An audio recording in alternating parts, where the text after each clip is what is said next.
Ayo, balik lagi nih teman ponsel sama gua Ian. Seperti biasa ada HP second yang pastinya keren-keren dan fresh yang bakalan gua kasih tahu ke kalian. So, kali ini ada HP second yang baru-baru ini rilis guys. HP ini tuh punya desain yang belum pernah dipakai sama HP manapun. Jadi, bodinya ini tuh bisa berubah warna. Nah, ini dia Tecno Camon 19 Pro Mondrian Edition. Tuh, coba sini asisten ininya mana? Tuh, lihat. Keren nggak? Dari ininya sendiri tuh, wah, mantep. HP ini nggak melulu tentang desain nih sebenarnya. Faktanya performa HP ini itu juga solid. Punya chipset MediaTek Helio G96, layar refresh rate 120Hz, baterai 5000 mAh, solusi pengisian dayanya cepat 33 watt, kamera utama 64 megapiksel dengan lensa RGBW plus G plus P. Ini adalah beberapa spesifikasi utama Tecno Camon 19 Pro Mondrian. Gue udah pakai HP ini selama kurang lebih dari sehari doang sih. Dan ini dia hasil pemakaian dari HP ini yang bakalan gue kasih tahu ke kalian. Oke, jadi si Tecno Camon 19 Pro Mondrian Edition ini tidak mendukung 5G sayangnya, tapi masih jadi pilihan yang menarik. Terlepas dari desain yang funky, desain HP ini emang menarik sih. Tecno Camon 19 Pro Mondrian Edition ini adalah HP pertama yang punya desain berubah warna. Cuma emang sih berubah warnanya nggak kayak HP lainnya yang kalau kena cahaya bisa langsung berubah warnanya seketika. Terus menurut gua sih desain HP Tecno ini pas berubah warna itu nggak begitu kentara karena harus terkena sinar matahari dulu atau sinar UV. Beberapa detik baru bisa buat munculin warna-warnanya tuh. Nama Mondrian ini ternyata ada faktanya. Desain HP ini terinspirasi oleh lukisan Pierre Mondrian, salah satu seniman paling terkenal di abad ke-20. Makanya namanya Mondrian Edition. Di bagian HP belakang ini didesain menjadi beberapa persegi panjang yang berbeda-beda ukuran kotaknya, yang menunjukkan warna biru dan ungu yang berbeda pas terkena sinar matahari atau sinar ultraviolet. Dalam hal ini, HP ini masuk ke teknologi photoisomer polychromatic ponsel yang memungkinkan bodi belakang monokrom smartphone untuk menunjukkan banyak warna di bawah pencahayaan. Bukan itu aja, karena garis-garis tebal yang memisahkan satu persegi panjang dari yang lain, bahkan ada garis lingkaran juga yang membungkus modul kameranya. Tuh, semakin menambah daya tarik ponsel secara keseluruhan. Selain itu, HP ini juga nawarin experience rasa yang enak di tangan. Yang gua notice sih karena lapisan matte di sekitar bagian belakang sama bagian tepi yang datarnya ini itu terasa lembut.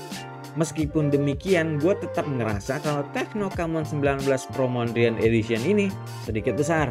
Meskipun terbuat dari plastik, HP ini itu memiliki berat 204 gram.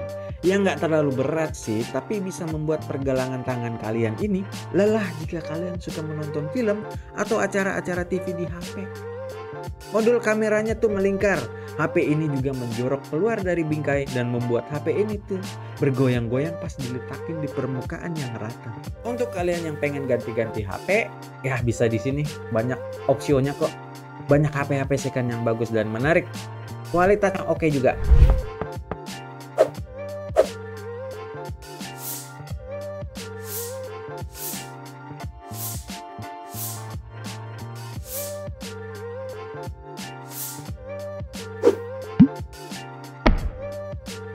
Untuk portnya, Camon 19 Pro Mondrian Edition memiliki port USB Type-C bersama dengan jack headphone 3.5 mm dan grill speaker di tepi bawah.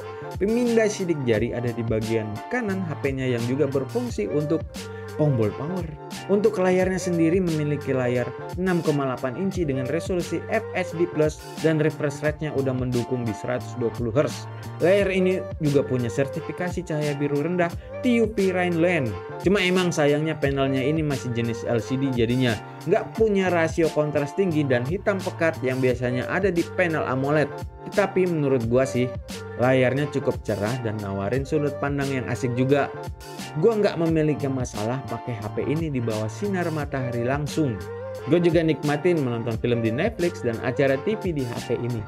karena bersertifikat Wideview L1 dan mendukung konten dalam resolusi 1080 pixel dari Netflix dan platform streaming lainnya. Selain itu, layarnya memiliki bezel tipis yang memungkinkan pengalaman menonton yang lebih mendalam, serta pansel di tengah untuk kamera selfie yang nggak terlalu mengganggu. Kita lanjut ke performanya. Tecno Camon 19 Pro Mondrian ditenagai oleh MediaTek Helio G96 SoC yang udah dipasangin sama RAM 8GB dan penyimpanan 128GB yang bisa di-expand hingga 5GB RAM virtual untuk menyimpan beberapa file sementara kalau kehabisan RAM defaultnya. Untuk kinerjanya, Tecno Camon 19 Pro Mondrian Edition ini nggak bakal tersendat-sendat saat multitasking antar app.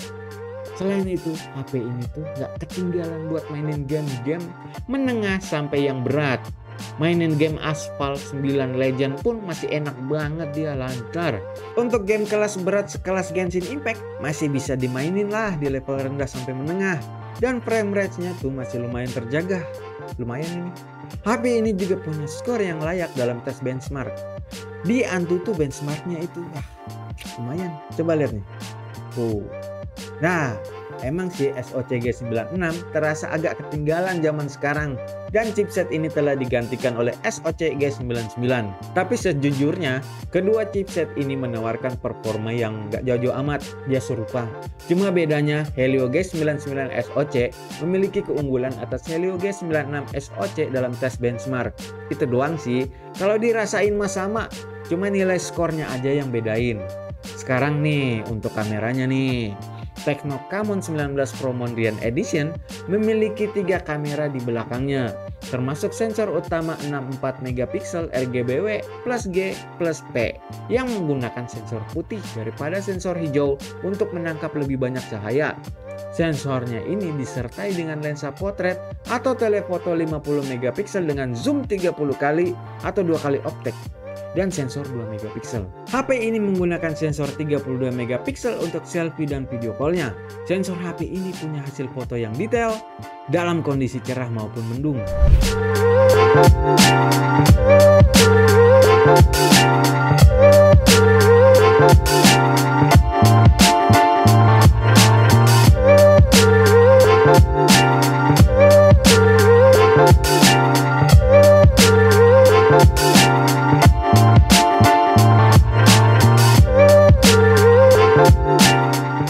Meskipun demikian nih guys, warnanya tuh kelihatan terlalu jenuh dan membuat hasil foto yang seram itu menjadi ekstra cerah. Sensor utama 64MP dilengkapi dengan OIS atau stabilisasi gambar optik yang membuat kita itu mendapatkan bidikan yang stabil pas merekam video sampai resolusi 2K loh, dan menggunakan teknologi pixel binning untuk gambar diam 16MP secara dekat.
bidik gambar 64 megapiksel dan ini tuh layak dicoba. Sensor ini juga cepat untuk fokus berkat modul laser autofocus yang ada dan juga menawarkan eye detection untuk pelacakan subjek yang mau kita foto. Selanjutnya untuk lensa potret atau telefoto 50 megapiksel dengan 2 kali optical zoom bekerja dengan baik dalam kondisi pencahayaan yang ideal. Meskipun lensa dapat melakukan zoom secara digital hingga 30 kali. Gua nggak akan merekomendasikan untuk lewatin zoom sampai 5 kali karena hasil bidikannya ternyata kelihatan berbintik-bintik dan kurang cerah. Jepretan potretnya memiliki pendeteksian tepi dan efek bokeh latar belakang yang baik. Mode potret juga berfungsi untuk video. Buat kamera selfie 32 megapiksel, hasilin warna kulit dan detail wajah yang bagus saat mataharinya mulai ada. Dalam cahaya redup atau malam hari nih guys, kamera depan serta belakang bisa menghaluskan detail untuk mengurangi tingkat kebisingan dengan mode super night yang langsung bisa dipilih di menu kameranya. Selain itu, kameranya bisa nangkap objek cepat dan foto-foto juga tidak membutuhkan banyak waktu untuk diproses. HP ini juga menawarkan fitur mode film yang memiliki tema preset untuk video pendek yang layak kalian coba. Untuk daya tahannya, Tecno Camon 19 Pro Mondrian Edition ini memiliki baterai 5000 mAh yang secara spek seharusnya itu bisa bertahan seenggaknya sampai 1 hari dengan sekali ngecas. Dan pas gua coba sih, emang beneran dia bisa bertahan sehari penuh. Sisa baterainya 15-20% masih terasa sampai malam. Ini pun pas penggunaan normal. Terus HP ini dilengkapi dengan pengisian cepat 33 watt yang dapat mengisi bahan bakar ponsel dari 0 hingga 100% dalam 1,5 jam aja. Yah, biasa sih untuk fast charging. Terakhir dari segi softwarenya, yang menurut gua masih kurang asik nih. Tecno Camon 19 Pro Mondrian Edition ini menjalankan iOS P8.6 di atas Android 12. UI-nya memiliki semua fitur termasuk mode gelap dan perekaman panggilan, tetapi experience-nya itu nggak sama dengan stok Android karena faktanya skin ini dilengkapi dengan banyak bloatware dan adanya notifikasi yang nggak perlu. Sisi baiknya guys, pemindai sidik jari yang dipasang di samping Tecno Camon 19 Pro Mondrian Edition ini sensornya termasuk yang paling cepat. 4G LTE dan Wi-Fi dual band dari HP ini juga berfungsi dengan baik. Sementara satu speaker yang dipasang di bawah itu menawarkan kualitas suara yang cukup layak buat didengar. Oke, kesimpulan gua buat HP ini guys sekarang. Tecno Camon 19 Pro Mondrian Edition dirilis hanya dalam satu konfigurasi, RAM 8GB dan penyimpanan 128GB yang harga baru rilisnya di 3,799.000. Sejujurnya harganya ini emang lumayan mendekati 4 jutaan ya. Dan untuk ngelawan beberapa pesaingnya, misalnya Redmi Note 11 Pro, kayaknya ini sih masih kurang bisa. Tecno Camon 19 Pro Mondrian Edition ini hadir emang punya desain yang menarik dan ada skema perubahan warna yang pasti akan menarik perhatian. Terus di Tecno juga punya lensa telefoto yang jarang ditemukan dalam kisaran harga segini. Malahan ada sensor utama yang lebih dapat diandalkan, layarnya yang enak dilihat dan fingerprintnya yang tajam dan cepat. Yah, meskipun bukan yang tercepat di segmennya, Tecno terbaru ini layaklah untuk jadi perhatian kita. Itu tadi review gua tentang HP Tecno yang bisa ganti-ganti warna ini ya guys. Kalian bisa komen, like dan subscribe channel kita ya di Teman Ponsel. Semoga semakin makin maju dan bikin konten terus yang bagus-bagus. Gua Ian, cabut.